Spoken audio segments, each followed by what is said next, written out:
I am Jogwala. Progressive Shorthand May 2023. Exercise 7 and 8. 80 words per minute. इस dictation के PDF का link description में है। अदर यूजफुल मैटर के लिए हमारे टेलीग्राम चैनल आई एम जोगवाला को ज्वाइन करें। Like share subscribe. Let's start. Sir, the question of any other government coming and spoiling the economy does not arise. During 1990 to 97, our interest burden only has gone up from 2600 crores of rupees to 14,000 crores of rupees. I have just put the figures before the house.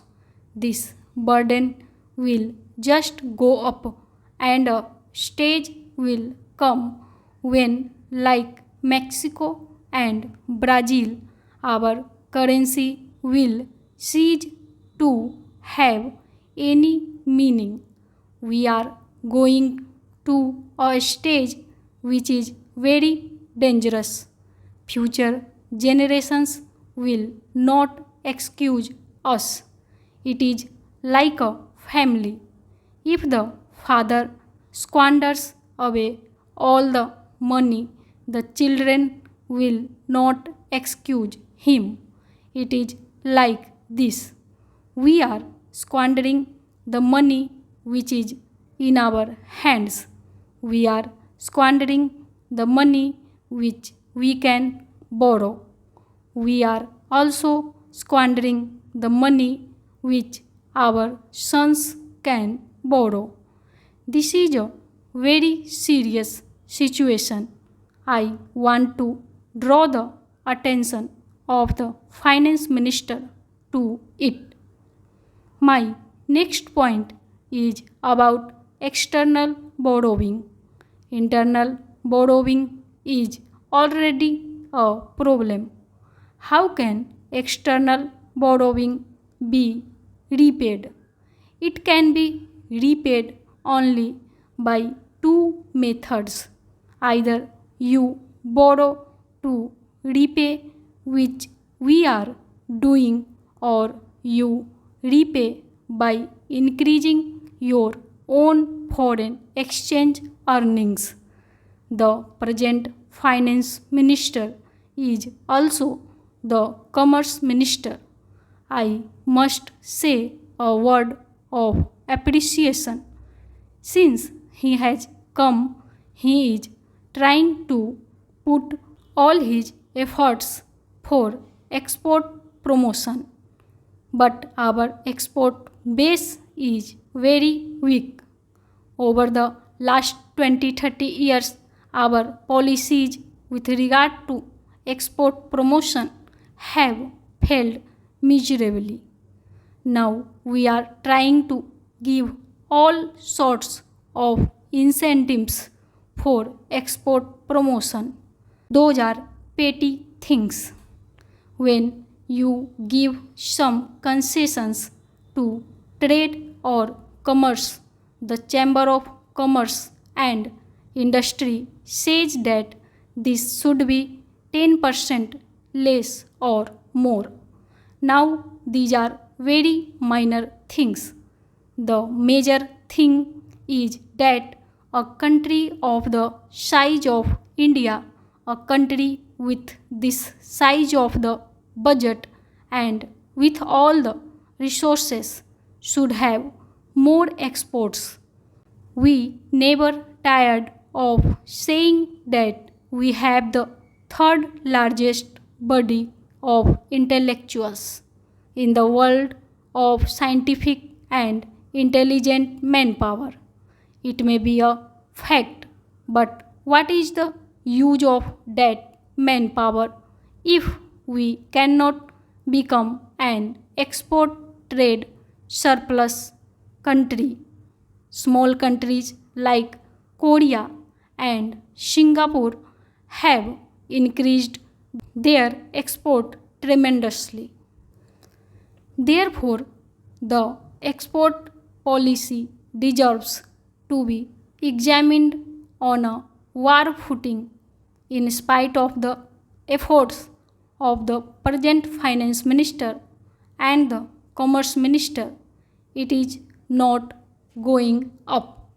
What we need is not a 10% or 20% increase in exports. What we need is a 500% increase in exports. Let us put all our industrialists together. Let us call a meeting. Let us tell them that this is the country's income.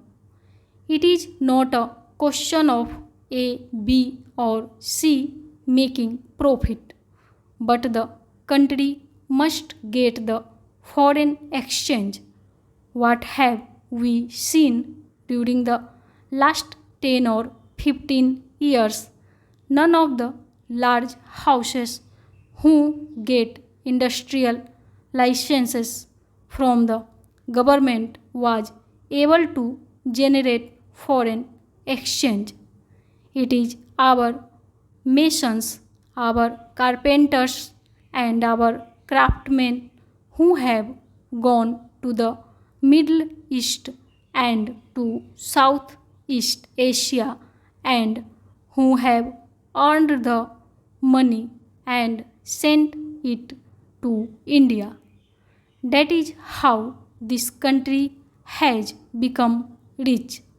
The ultimate strength of the country still lies in the small man. We have to make policies by which more foreign exchange can be earned. I will now come to the much talked about phir. We hear of it only when some industrialist is arrested for a violation of Foreign Exchange Regulation Act. Now, this Foreign Exchange Regulation Act needs a total change. There was a time when, due to ideological consideration, it was decided that foreign companies should not have more than 40% shareholding in the companies. Now, the companies which had 60% or 70% or 100% ownership floated their shares in the Indian market, and a lot of public money went into these companies which they sent abroad. The country is poorer of foreign exchange to that extent, and the control of the company is still with them. So we have achieved nothing. The Foreign Exchange Regulation Act has totally failed. As some members said, you come out with the news of making a haul of heroin or some other drugs. Every 15 days or so, you come out with the news that so many crores of illegal foreign exchange has been seized. Obviously, we are operating on an artificial exchange rate. Till the artificial exchange rates exist, the exchange racket will exist. No doubt the enforcement machinery is there. We should give all encouragement to the enforcement machinery. The ultimate solution to foreign exchange, the ultimate solution to exports lies elsewhere. It lies in the fiscal policies of the government. The government must have a relook at the policies.